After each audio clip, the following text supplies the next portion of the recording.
So hello everyone. It's actually been quite a while since I've posted anything of review substance, and the reason for that is basically I don't know if you remember in my last video I may have mentioned that I'm going back to university and I was moving out, and now I moved out and I'm all settled in. I've been living here for about a month. Um, I'm retaking my second year and everything's going well. Thankfully, I'm a little bit behind on a few things. Everything's quite difficult, but you know what? I'm dealing with it and I'm really happy overall.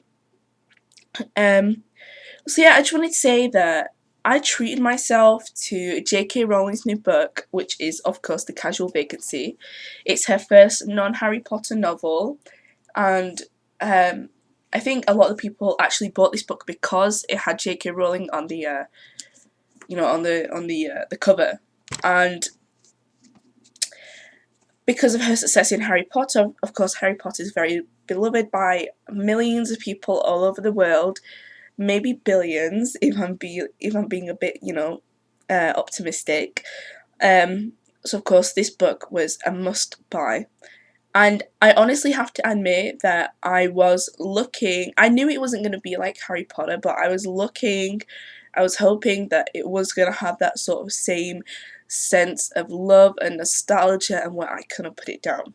So at the moment, I'm actually only halfway through the book, and the reason I'm actually doing a 50% review sort of thing is because it's actually taken me a very long time to read it. And bear in mind that I actually bought this on release date, which I think was the 27th. And bear in mind that the last Harry Potter book, The Deathly Hallows, took me, I think, I read it all over I read it throughout the first day of release, and then I read the rest of it on the second day of release, I think. So of course I was so absorbed in that. So for me to have be only halfway through, I'm on page 255 out of 503. To be only halfway through the Casual Vacancy after like a month after its release, 3 weeks after its release, is very, very strange for me. And it's not like it's not as if I dislike the book. It's just I've been very busy with classes. I'm out a lot of the time, and of course I sleep a lot whenever I can. And even then, reading the book isn't the first thing I do when I have free time. I go and do other things as well. Like I'm online or I'm just lazing around, whatever. Um, but yeah, I thought, you know what, I'm actually just going to do it because I don't want to be like, months behind everyone else, because I honestly don't know when I'm going to finish this book. So, first of all, I don't actually know what I'm going to say about this book because I haven't actually really thought about it. The book is very character orientated. There's very little plot even halfway through the book at this point. Of course, there are going to be spoilers, so this is your spoiler warning. If you don't want to know what happens, if you don't want, spoilers for halfway through the book, then please just leave. I don't want to deal with, hassle of people. I understand my opinions on a lot of things, especially True Blood, judging by the likes and dislikes on those videos, is my opinions, I feel, are very honest. They're my personal opinions. They no way intend to reflect the majority of, the fan base of whatever, but for me, I'm just going to say that my opinions on this book are going to be honest. So, and they're going to have spoilers in them, so please don't, lash out at me. If you don't like the review, if you don't agree with my opinions, if you're disappointed with the things I say about this book, if you think I'm being too critical, whatever, then please remember that this is my personal opinions. I don't like J.K. Rowling any less because of this book. I am always going to hold J.K. Rowling in a very special place in my heart. I think she's an excellent writer. When I was younger, I used to have a lot of family problems, and I know a lot of people say this, but it is very true. J.K. Rowling through Harry Potter helped me escape to a place where I felt safe, where I felt loved, where I felt like I had real friends. And even now, I'm going through a lot of issues at the moment. Even though I say I'm generally happy, I do have a lot of things at the back of my mind. Even now, the first, one of the things I think about turning to when I'm sad or upset is Harry Potter. And, that for me means that J.K. Rowling has this special place in my heart, even after, 5 years since The Deathly Hallows was released, and I started reading the books when I was age 5, so I've been a fan for like 15 years now. So basically J.K. Rowling isn't going to be any less of an amazing writer, in my opinion, in my point of view, because of the things I have to say about this book. So it's been 5 minutes in already and I'm just rambling, so let's just talk. So basically the Casual Vacancy is, again, very character oriented and there's very little plot. And up to this point in the plot, the plot is basically about a town called Pagford, and apparently it's meant to be a satire. It's meant to sort of, what's the English phrase? In England we would say take the mick out of the middle class, because I understand that J.K. Rowling, when she was younger, she was living on welfare. She felt very discriminated. She felt very unhelped because she was she classified herself as poor, working class. So yeah, I think she has a very open working man's point of view of the middle classes, so I understand, her points. You can definitely see, for me, I can definitely see that it's a satire of the middle classes. She even stated in an interview. But if you didn't know that it was meant to be like that, I don't think you'd understand. So yeah, it's important to know that it isn't attacking. It isn't necessarily attacking the middle classes. It isn't necessarily glorifying them, but it's putting a light on them that I feel is very accurate. That they're kind of obsessed with the material values of life. Of course, this is not for all middle class people. It would be ignorant of me to brand every single middle class person this way. But there's sort of, a view of them that they are obsessed with art, culture, with being seen as sophisticated and all that kind of thing, and I think it definitely comes through in this book. And personally, I find it funny, in a very dry way.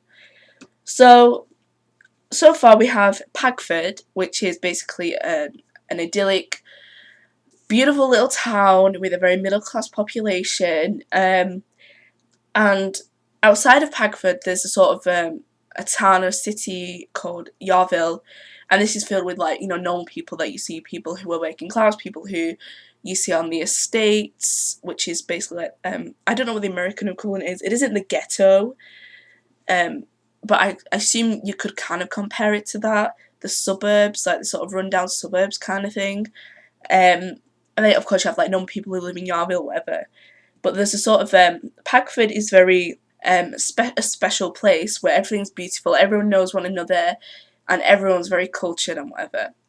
And it's about, basically, there's this councillor who sticks up for these estates called the Fields, which are in Yarville, and he's saying that he doesn't want the estates to be knocked down. He doesn't want them to be destroyed, whatever. Whereas other people in Pagford are saying we do want them knocked down because they're a waste of resources. We don't want this sort of social plague attached to us. We don't want all our funding going to them when the people on the estate are responsible for themselves. And basically this councillor called Barry Fairbrother, he dies. And it's all about basically how the town of Pagford reacts to his death, what happens in the events.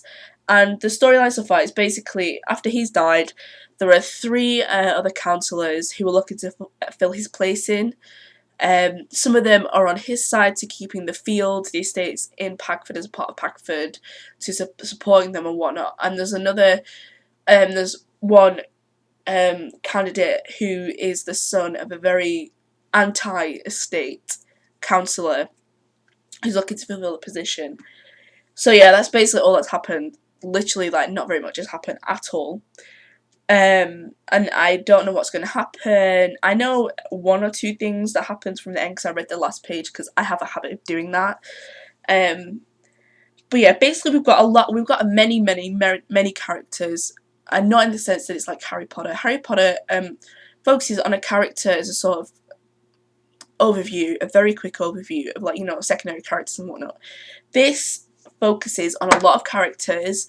Sometimes it gives more focus to maybe a few characters than others, but I think overall it's very fair in its treatment of how much dedication and time and space it gives to characters. So let me just look through the characters we have. Of course we have Barry, and he's sort of the nice guy, the kind of nice counsellor who's sticking up for the poor, the underprivileged people, And I do like him. I do like him even though, fortunately, he's dead. And then we have quite a lot. I think like people are separated into couples, as in romantic couples. We have Gavin and Kay.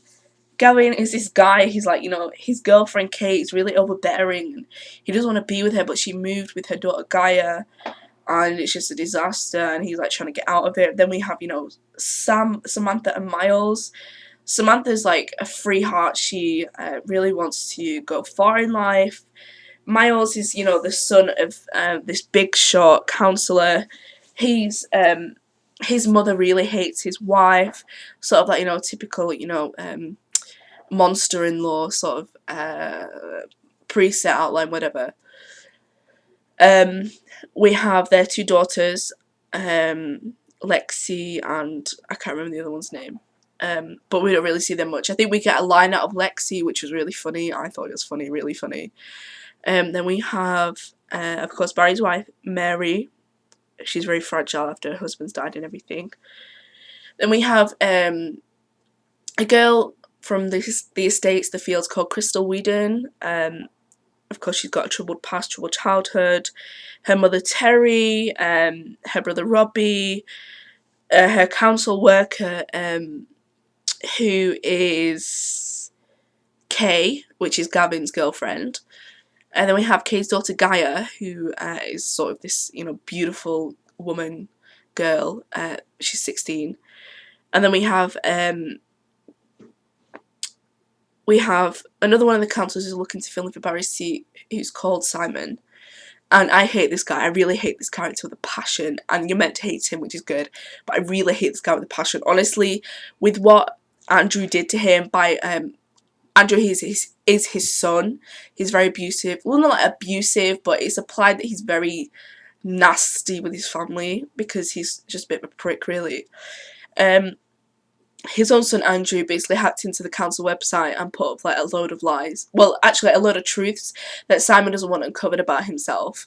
I thought that was funny, so I'm really looking forward to see what happens with that. Then, of course, we have oh yeah, and he changed Barry's name on this website to the Ghost of Barry Fairbrother. I was laughing. I thought it was so funny. It's just the sort of like, the way it was done and everything was funny. Then we have, of course, Fats, which is Andrew's best friend. This character, I like him, but I think he's obnoxious on purpose because he's very, very purposely done. He's obnoxious. And honestly, I just laugh every time I read about him because he really needs to get over himself. He's like getting off with Crystal Whedon. And then we have Howard, who's this like really big guy, like physically big, and he's very held in high esteem in Packford. He's very right wing, I feel. He dislikes having to support other people. He cares about reputation. He's very much, the town's sort of go-to man. His wife, Shirley, she's the jealous stepmother who worships her son and her husband, sort of thing. She doesn't really exist outside of them, which I think is kind of upsetting.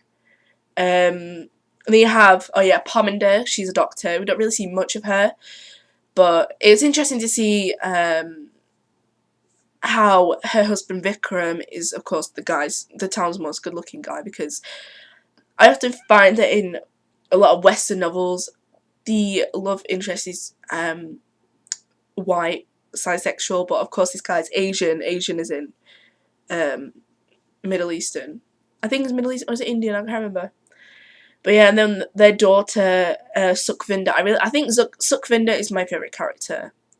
And I felt genuinely really bad for her. But yeah, this is, of course, this is a very clipped review. I didn't really say much because, you know what, there isn't really much to say at this point. Characters I really like: Andrew, Sukhvinder. I'd say Crystal, but her story's a little bit boring. I do like her as a character though. I like Barry. And yeah, I like reading about those. Characters I don't like: Simon. I really hate Simon so much. Miles, he's a bit of a prick. And yeah, anyway, listen, I'm going to stop because I really need to just, yeah. But I'm going to give a full review when I've read the whole book, so hopefully I'll be on that soon. So thanks for listening.